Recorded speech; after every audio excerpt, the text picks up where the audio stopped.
As always, we like to start the show with a few samples. So why don't you start us off, Fred? Hey, so thanks, Rock. You know, we've talked about this particular malady on the show a couple of times. It's called basswood leaf miner. Many of us know basswood under the name of linden trees, so it's the same tree. And what we're seeing on a lot of our basswoods, I know on campus, Jeff, there's a lot of this. We're seeing some of this little speckling, little feeding damage on the leaf. We can see that really quite nicely. And this was actually caused by the overwintered adults that came out and actually fed on the plant material. So what happened is the adults laid their eggs. I'm going to show you an adult here in just a second. And the eggs were laid on the leaf surface, and then the little larvae tunneled down into the leaf and cause this blotchy material. I'm going to let it fall off, all right? And you can see the blotchy material that really takes up about, gosh, a third of this leaf. And if you get 2 or 3 of them on the leaf, it would be enough to significantly affect the aesthetics of that plant. And so here in my hand are the larvae that I just extracted from the leaf, and I'm going to reach right into here and bring an adult out. And that's going to be hard to see probably. Yeah, maybe we can see it a little bit. There it is. So that's the adult. In terms of control, right now the larvae have finished their life cycle. There's 1 generation a year, so we probably not too late to do anything. But next year, if the problem arises, we could treat those with something like bifenthrin, or perhaps more appropriately use like a Bayer Advanced imidacloprid product. Oh, probably back in early June, that would be applied to the soil or to the tree. It would be taken up by the tree and control the larvae within the leaves. So, is there an advantage to using something like the more systemic product and other things it might take care of? Yeah, it would, because it would cover a whole host of potential insect Hence problems. the reason for your recommendation. Yeah, there you go. Well, Bill, normally sitting in that chair, somebody brings in an ugly weed, but you've brought in something that's not green, but it might help us stay green. Yep, and so what I brought in tonight is a rain out shelter, or it's a rain shut-off switch. So it's something you can mount onto your irrigation system, and you can adjust how much rain it will respond to. So on here, if you adjust it to like 1/4 of an inch or 1/2 inch, whenever you get 1/4 inch or 1/2 inch of rain, the rain comes in on the top, and there's some discs inside here that expand, and then that expansion turns off the switch, and so the irrigation system stays off. And so in June, we had above average record precipitation, and yet we saw a lot of lawns being watered. And so if we can use these simple little devices to help conserve water when we have plenty of rainfall, that's definitely the advantage. So it's pretty nice. This is pretty affordable. It's about $35 for this one. It's a universal type of a device, and this one happens to be wireless. There's also a wired one you can get for $17. And just the cost savings alone, you can make that money back in water savings, like in a month we had last June. So if you have an irrigation system at your house, make sure you have some kind of a system like this to shut off your system when it rains and conserve some water. So I had one on my roof that quit working. You know, it was mounted on the roof. It was wired, and you know, it's really hard to tell when they quit working, other than the fact that the irrigation system's going on during the day. So is there a reasonable life of these units? You know, how long they normally would? So this one's it's a wireless one, so it has a battery in it, and so you do have to replace the battery. And so there's an additional wall mount unit that goes next to your controller, and so you can test it then to make sure that it's still working. Sure. So every year, if you can just go test and make sure, I'm sure there's a life span on this. This one also has a freeze sensor, so when temperatures get around the mid-30s, it turns it off, so you're not watering too and damaging your heads and your above-ground components of your system. So, you know, these little things can save a lot of money, and I really recommend having this if you have an in-ground irrigation system. As well as save water. Kevin, what did you bring for us? I've got some nasty stuff. I have some corn stalks here, and this is actually field corn, but the reason I brought it is because sweet corn and popcorn are both susceptible to this particular disease, and it's a bacterial disease. And if I pull off the leaf sheath here, it's very, very obvious what the symptoms look like. It's browning. We've got these water-soaked spots, and if I keep peeling back, you'll see it just is very weak, the stalk will come right out. And the biggest symptom, or the most obvious symptom then, is the smell, and it's very, very, very, very putrid. It smells like rock after a field day. Very, very awful. Wow. So it begins. So as I said, this is a bacterial disease, so there isn't anything that you can apply to prevent this disease. What you can do is try to prevent the plants from becoming bruised in any way.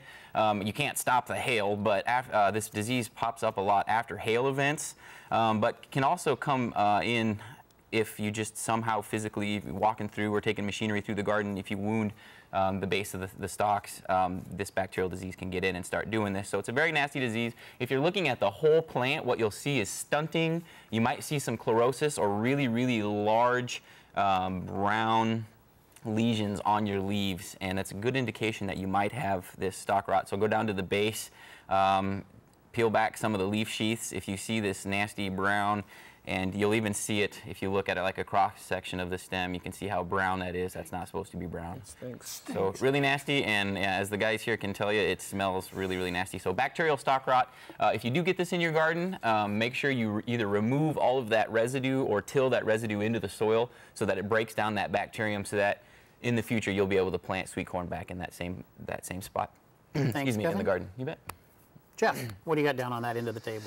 Well, you know, this time of year, a lot of the shrubs are done blooming for the year. So what I brought was an example of some of our evergreens. You know, we think of our evergreens as something that adds color to our winter landscape, which is nice. But they also can offer some unusual features during this midsummer going into fall. These are the first cones, so the early cones here on a Serbian spruce. And many of our spruces and firs have interesting colored cones. They'll be, you know, pink and red and purple, and so they kind of add a little bit of color, something a little unusual. And then eventually these cones will turn into this dried cone here that I have next to it. So anyway, as they mature, that's what they'll look like, our typical cones that we'll see on the trees. So just something to consider when selecting trees for our yard. Thanks, Jeff. Time for some pictures, and the first one goes to you, Fred. There are a couple of pictures here. They've been seeing this little guy around the yard a lot this year. Cool. They've attached a close-up and some of the woolly stuff that's left behind on the underside of the branch. What is it? Yep, it's a plant hopper. And they produce that waxy material, we call that flocculent wax, and they use it as a protection against natural enemies. So if we could see in the previous picture, actually there was probably plant hoppers embedded. There we are, embedded in that along that stem. And so they embed themselves in that wax, and that protects them from natural enemies. You know, generally, there'll be little colonies of these here and there on the plant and don't really cause any serious issues. If they are very abundant, they would be fairly easy to control with one of the synthetic pyrethroids like bifenthrin or perhaps permethrin, which would be 8. Insecticide. So you could spot treat those. You wouldn't need to treat the whole plant, but rarely do they reach that kind of level that they require treatment. Thanks, Fred. Bill, this is a lawn in Lincoln. It's got it needs to be identified weed in it and suggestions for management or control. Yeah, that looks like yellow sweet clover, which is an annual. It's also an invasive. You know, we can do things to control it in the spring, like a pre-emergence herbicide or a kind of a tri-wave type tri-mix product earlier on in the season. But generally, recommendations now is just to mow it frequently and just let it die naturally, and then try to prevent it this next year. Okay, great. Thanks, Bill. Picture for you, Kevin. They're at a loss to identify the tomato disease shown in these plants. They have books on information. They've looked up everything they can. They've gone to Wikipedia, and they can't figure it out. Help them out. Well, you know, it could Wikipedia. yeah. It could be, it looks like maybe it could be early blight, which is the Alternaria fungus that causes that, or maybe even anthracnose. It looks like some of those lesions are confined to the veins rather than in between the veins. What I would do is look for the concentric rings. So if it's early blight, the lesions, in the brown spot of that lesion, you'll see concentric rings, like a target. And if you see that, that's a very good indication of early blight, which can be treated fairly well with a mancozeb product, anything containing mancozeb. We have seen a lot of bacterial diseases, though, this year, so it could be bacterial, and in which case a fungicide application won't do anything. What I would do is just remove those leaves, because it definitely looks pathogenic, whether it's bacterial or fungal, I'm not sure. Remove those leaves, get rid of them for sure. Hopefully that'll help increase the airflow and reduce the chance of more leaves higher up on the plant from becoming infected. So. Thanks, Kevin. Jeff, you may want to tread on this lightly because there seems to be a husband-wife argument going on. But it's the summer storm in Cozad that damaged a lot of trees and other things. A cathedral elm tree planted in 2012. The husband thinks leaving it will only result in a total loss in a few years, and the wife would like to see what you could do to help this tree out. Right. Well, that's the key photo right there as we look at that. So, you know, and earlier in the year, I did a video on pruning elms, and this is one of the reasons why we want to do our pruning on our elms early on, because we'll get this sort of branch formation where we have these narrow crotch angles, some included bark. We have some high winds, and before you know it, you're pulling two main trunks apart. So, unfortunately, I have to side with the husband in this case and say it's time to replace the tree. So. Do it sooner than later. Okay, so we're not going to say who won that battle? Apparently not. The husband won the battle. Okay, the husband won. So you're going to just come out and say it's boys' night out. Yeah, right. That's right. This is a bunch of pictures with holy fruit. And it's plums, and they're struggled with it. It's from Council Bluffs, Iowa. And they finally got some fruit, and now this is what happened. So any help? Yeah, we actually did.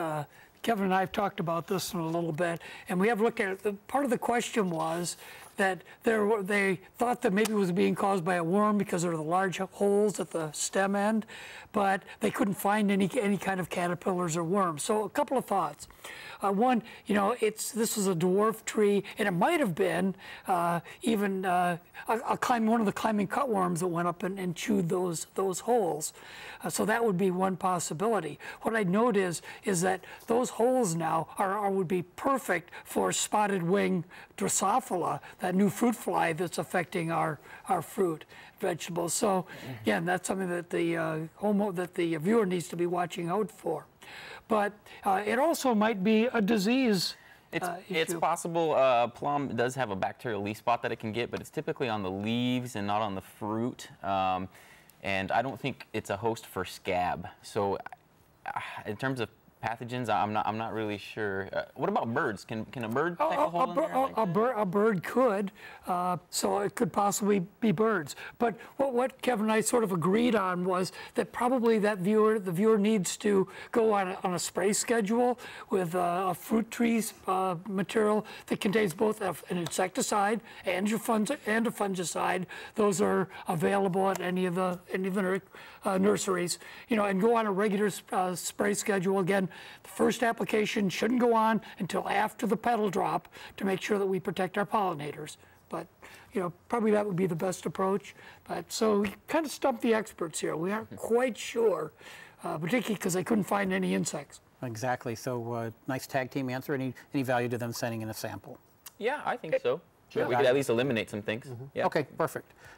This one's for you, Bill, and this is a common problem we've had on the show a number of times. This one sort of has a sad twist. They had a dog, and the picture shows the typical urine burn. The dog has since passed away, so it's always sad when a family pet passes away, but they're still having lawn problems. All they did was reseed, so any solutions, any of those little in a box products or anything else you might suggest that'll help them get some grass growing in those spots?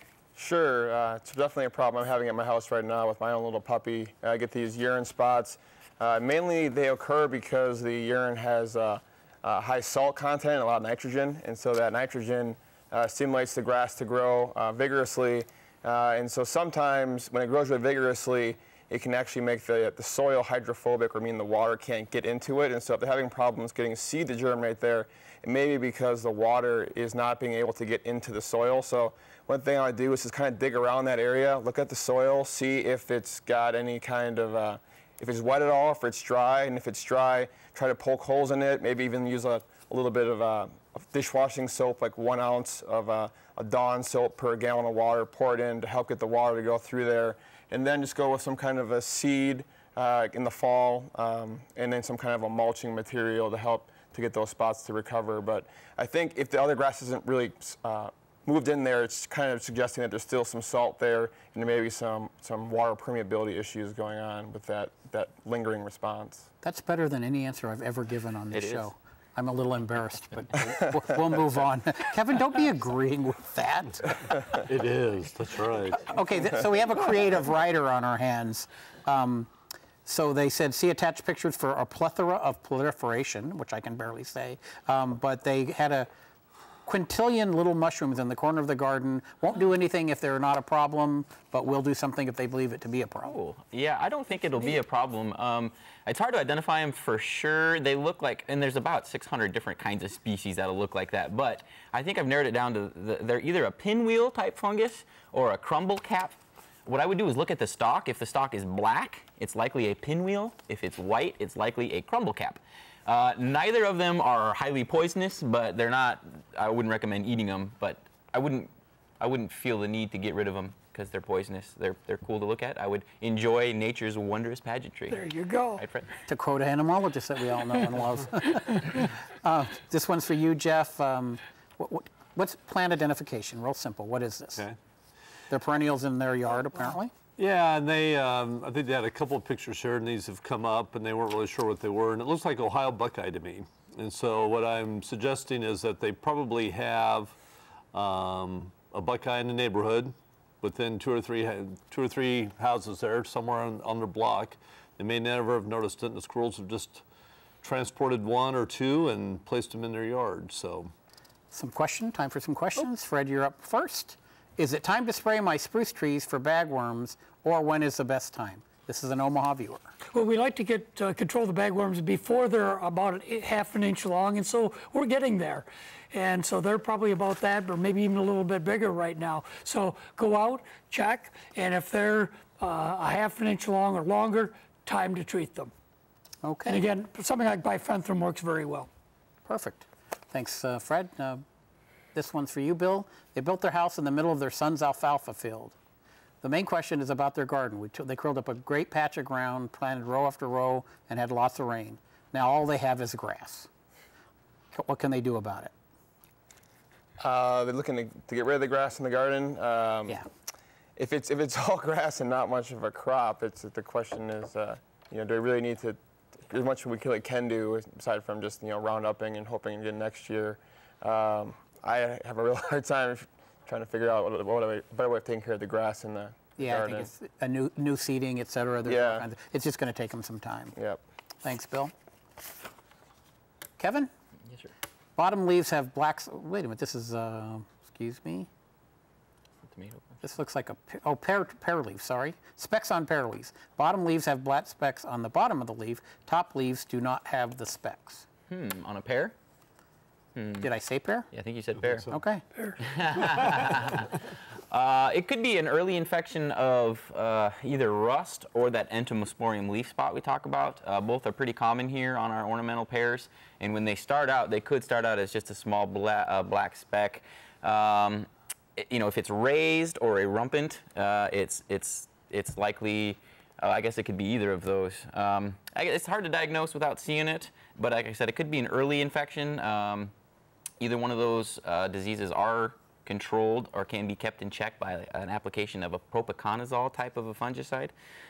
So otherwise, send it in for diagnosis if you don't want to treat for no reason, and we can make sure that's what it is and go from there. Okay, great, Kevin. Thanks. Jeff, it's Norfolk. It's a peony question. Is it too early to cut off peony foliage? Well, I guess it depends on the plant. If the plant is declining, if the leaves are starting to turn brown and that sort of thing, then you could go ahead and cut them back. Mine at home right now are quite large still, maybe 3 and 4 feet tall. They're like small shrubs. So I'm going to let those keep going. So the longer we keep them going, the longer they're able to build up some energy in those tubers and get us through the next year. Let's start with Jeff down on the end there. Are you ready? I'm ready. Okie dokie. Let's get this going. I pruned my 5-year-old sour cherry in winter. Why didn't it fruit? Well, you probably cut off all the blossoms, so that might have been part of it. The other part of it may be our cold winter we had probably declined or decreased the amount of flowering a lot of our prunus had this year. So may not have been entirely her pruning or his pruning. My ash is dropping clusters of leaves on a small stem. Why and what to do? Well, I would just rake up the leaves at this point, and then Fred can probably tell you why the small clusters of leaves are coming off. So. A 3-year-old blackberry in Minden isn't fruiting. Anything to do? 3-year-old well, they probably have the canes. They're on old canes, so they should have been cutting back some of those canes and that way increasing the number of new canes. So they should have done some pruning earlier this spring. A West Point viewer has a 10-year-old maple with some dead branches. Should he spray it? Well, why don't we prune off the dead branches, and as long as that it doesn't, completely change the look of the tree, then we'll wait and see what happens. Okay. Kevin? I owe you, buddy. Be gentle. Here we go. You ready? Yes, sir. Good, let's go. There are white spots on the underside of my cherry tree leaves. What are they? What should I do? White spots. Is that what I said? You said white. I don't know. Okay. I have no idea. What would be the black specks on the pear leaves? Probably. We just had that one. Let's go on. I don't know why it got repeated. My cucumber vines collapsed. I didn't see an insect. Disease? Treat? Yes, it could be bacterial wilt of cucurbits. There is no treatment. Just rogue them out, as Lauren would say. Are late blight and early blight the same? No. 2 different fungi, 2 different treatments, 2 different active ingredients in the fungicide. My fescue turf has patches of brown suddenly. No dog. Could depending on how big the spots are, it could be dollar spot. It could be a number of different things, to be honest with you. Depending on the size of the patch, we would go from there and how quickly it developed. But could be dollar spot. That's a tough one. Give me half a point and keep. Why am I seeing rust spots on my serviceberry leaves? Haven't had this before. Because you might have a rust on serviceberry. That was truly a weak effort.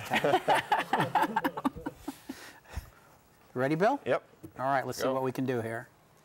A Broken Bow viewer has heard of a dwarf grass called DTT from Texas.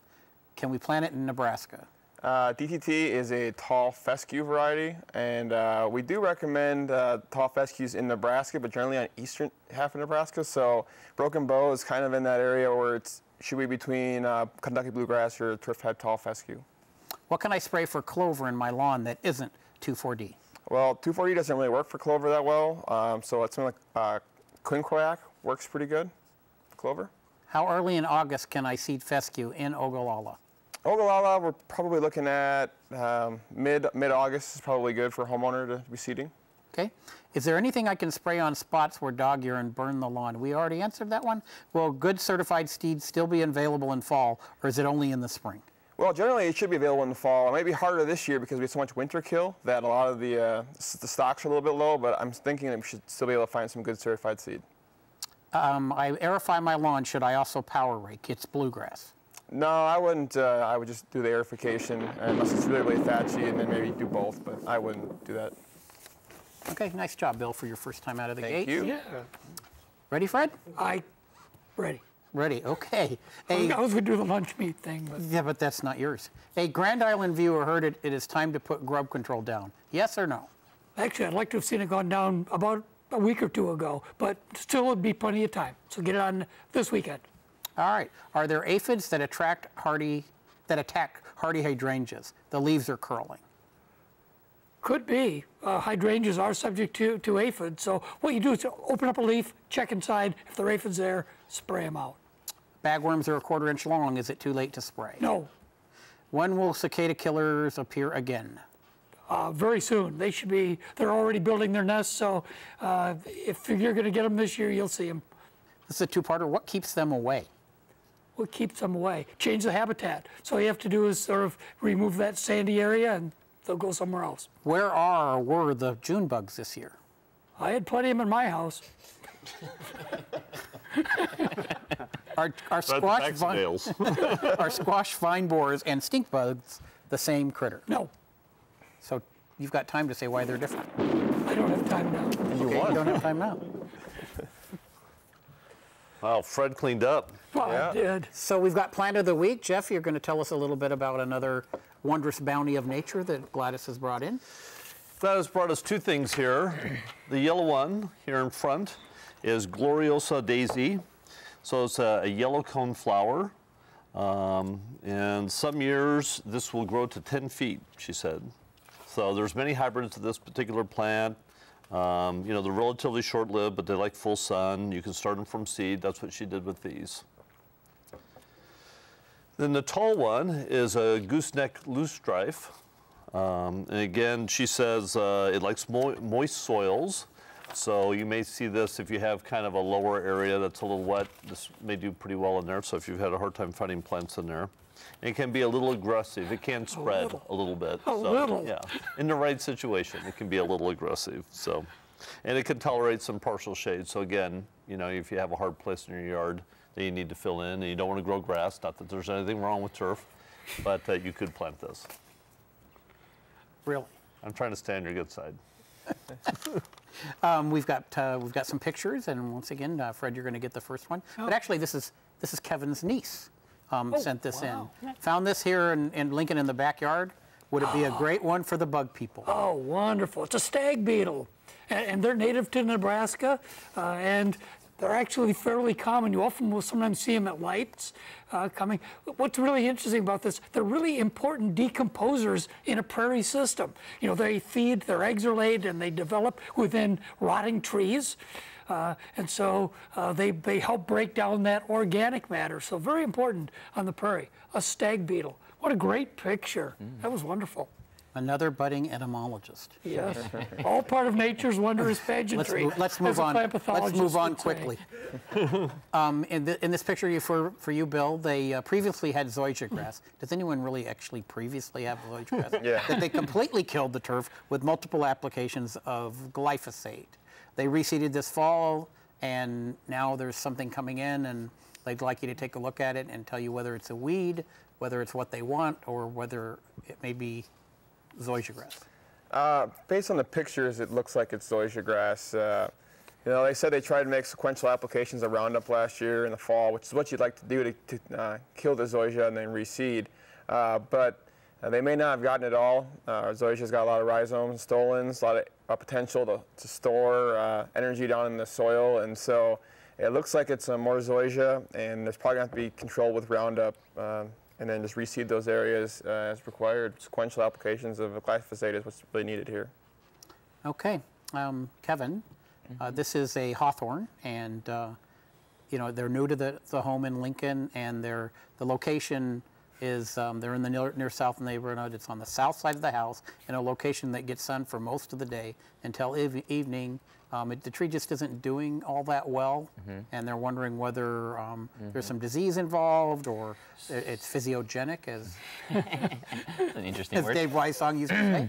No, that looks like cedar hawthorn rust, and unfortunately, you're probably going to get it year after year. It's a rust organism, and it has two hosts. It has the hawthorn and the cedar tree, and unfortunately, there's a ton of cedar trees around, so you have the other host to complete that life cycle. So even if you got rid of all the cedar trees in a mile radius, you'd still maybe even get the disease. The spores are very small, and they can blow for very long distances in the wind and come and land on your tree and create those nasty little galls. Once it fruits, they'll infect the fruit too, and if you think the leaves look gross, wait till you see this rust on the fruit. It's really nasty looking. I think it's cool, but if it's too unsightly for you to handle, you can get a little bit of control on this rust by early spring applications, kind of when the leaves are emerging, of fungicide products containing either azoxystrobin or a tridiconazole product, and you might see some control that way. Otherwise, just kind of do your part with removing the leaves and destroying them if you can in the fall. Nicely done, Kevin. Thanks. Okay, this picture going to you, Jeff, and it goes, I found this tree in my yard and gave it to my sister 3 years ago. We wanted to know what kind it was. The new growth looks like velvet. It comes out of a velvet knot on the end of the old growth. First freeze causes leaf drop of all the leaves at once, and this is way in the southwestern corner of McCook. Right.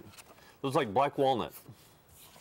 And that's what I suspect that they have there, which is not uncommon. They'll seed themselves in. I think, you know, there's a few black walnuts in our neighborhood, and you'll find them popping up every once in a while in a mulch bed or something like that. So I think that's what they have. So it should be a good plant. Is this squash vine? Is this from squash vine borer? Is it too late to treat? Well, it certainly could be squash vine borer damage. What you want to do is kind of open that stem and see if the caterpillar is in there. Squash vine borer, it's a day-flying moth actually, and it lays its eggs right on the base, right in the stem, right above the crown. And so there's several generations a year, so that it will be continuing to be a problem in our summer squash for most of the rest of the summer. Just a couple notes that, again, you want to direct those sprays at the base of the plant, at the base of the stems where the eggs are being laid and the borers are going to be entering the plant. Everything is important because squash are bee pollinated. It's really important to treat those plants when the pollinators aren't active. So that would be very early in the morning or later in the afternoon or evening when there's less bee activity. That's great that you brought over the pollinators because they are so important. Yeah. And again, products, anything from permethrin, bifenthrin, there's a lot of products that would effectively control the borers. Okay, Bill, we've got a question about these erosion emulsions that are used to seed and whether they pull them up or whether they degrade or what happens to these things after time. These are usually some kind of a biodegradable fiber. So the grass grows through these emulsions and you really can't easily pull it up. It's just going to rip and tear. And so it's going to slowly degrade as the grass fills in over time with that kind of product. Not to belabor it, but Jeff, you use these on campus all the time. We use a lot of them, yeah. And they work really effectively? They're very effective, yeah. So, and in some cases, depending, early in the spring, we will pull them up because the grass is growing so well at that time. This time of year, we may leave them down a little longer because of daytime temps. But once they start to break down, Bill's right. I mean, once you've mowed it a couple of times, you want to use the netless version. And then they'll shred, and then you're kind of done with it. Then it breaks down. Right. You can kind of see in that picture it's already degrading because it's starting to collect at the bottom of the hill, and so just mow it off, and it would kind of disappear. Yep. So. Nice tag team on that one. This one's for you, Kevin. This picture, can you tell me what this is? It is growing by an oak tree, and it's as big as a dinner plate. I think I can. Are you a train? I think I can. I think it's a cauliflower coral. They are found in this part of the world. They are found singularly, like you're seeing it there. It's kind of got some purpley pink or some yellow colors on the outside of those fan-shaped gills. It's just a really neat looking fungus. I would not recommend eating it. Typically when you get those really pretty colors like the pinks and yellows and blues and purples and fungi, that usually means that they're toxic. So definitely wouldn't eat it. I would just, I don't know, enjoy it while it's there. Enjoy. That's right. Nicely done, Kevin. Jeff, they had a couple of these appear in their front landscape. They're hoping it's magnolia, but need your help with this identification. That looks like good old-fashioned milkweed to me. So, unfortunately for them, it's not magnolia, but milkweeds are a very beneficial plant. So we know that there's several insects that eat it. Monarch. Yeah, right. Monarch. They pollinate it, they eat it, they do lots of things with it. So I know even in my own yard, we're leaving a few milkweeds, as hard as it is for me, but my wife likes them and keeps telling me I should leave them. I will warn you, though, that, a good thing goes a long way with milkweed. So kind of like the Gooseneck Loosestrife, you might have one year, 2 the next year, 12 in year 3, so they can, in a garden setting, they can really enjoy themselves. So be prepared. Okay, thanks, Jeff. Let's go to announcements. We'll see what kind of events are going on in and around Nebraska at this time. And the first one is the Greater Omaha Iris Society Sale, July 25th. It's in a new location, St. Andrew's Episcopal Church, and location and information is on the screen, also on Facebook. And they said check for coupons on www.greateromahairissociety, all one word, .org. Looks like an event you might want to do if you're in and around the area. Okay, we can get back to questions here, Jeff. Jeff, sorry. What's your name, Fred? Bob. Bob. Question is, can they use Clorox for chiggers? No. It's not a speed round question. Do you care to elaborate? Well, I'm not clean. sure. I mean, if you put Clorox, Chiggers are living in the grass and in the foliage, and if you sprayed any of those with Clorox, it would kill the plants. So probably, you know, if you want to get rid of, use it as a herbicide, maybe, but no, not a good Chigger material. Okay, even you couldn't elaborate more on that. I'm intrigued with that. We'll have to ask that question more often. Just saying, this one's for you, Bill. Is it too late to spray for weeds such as dandelion, thistles, clover, or other broadleaf weeds? Should they wait? When is the best time to spray? The best time to spray is in the fall, so it'd be good to wait right now. You know, it's pretty stressful conditions, warm out there, and so to wait for the grass to be growing a little more vigorously and go after these weeds when they're starting to move sugars back down into the roots for next year. So I'd say to wait till the fall. Okay. Kevin, this is a cherry tree. They describe a cherry tree that was planted in 2012. It's a little over 7 feet tall. It's filled out really nicely, but they're finding leaves that are white on the bottom side. And from what the description, I think it's speckled white or spots on white rather than like totally white. So, and they're on the outer 6 to 10 inches of the branch. They're also starting to curl upward from the outer leaf edge. Is it a fungus? What kind? Anything I should do? I can't think of anything that would show up as a white spot. It could be powdery mildew, but that won't be a spot. That would be more of like a fuzzy white, just kind of a fuzzy white material all over the leaf, and it'd probably be on the top side of the leaf. So the fact that it's white and then it's on the bottom side of the leaf has got me stumped, to be honest with you. Could it be an insect? It could definitely be an insect. It's probably more likely an insect. Yeah, we just saw the plant hoppers that are covered with a waxy material. So, you might poke at them a little bit and see if they jump. Right, If they rub it off, they'll find the bug and all that. Yeah. So probably more of a bug thing than a pathology thing. Okay, send in a sample, right? Yep. Okay. This is a question to you, Jeff, on hazelnuts. Are hazelnuts male, female, or both? Can you explain exactly what's going on? Because I see some differential in some plants that they planted as part of the Arbor Day evaluation program. Oh.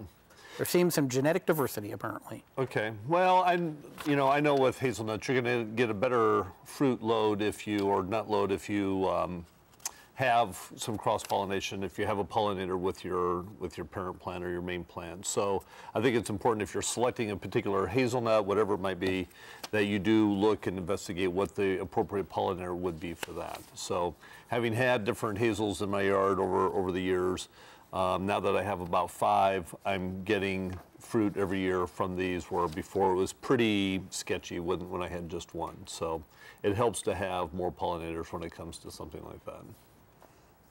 This one's for you, Fred, and we answered it in the speed round, but this is a chance for you to elaborate a little bit. The best time to put down grub control in their yard. Well, generally, I usually say like the 3rd week of June, if you're going to put down one of the preventives like imidacloprid or one of those products, it's probably the best time. You need to have plenty of time to get that material worked down into the soil to where the eggs are hatching and the little grubs are beginning to develop.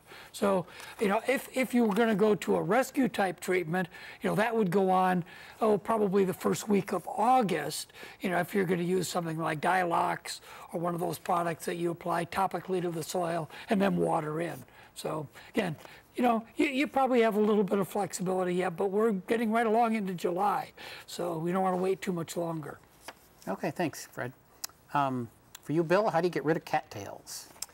Cattails, one of the best ways to get rid of cattails is really just to pull a cattail, or you can... Don't they scream? Yeah.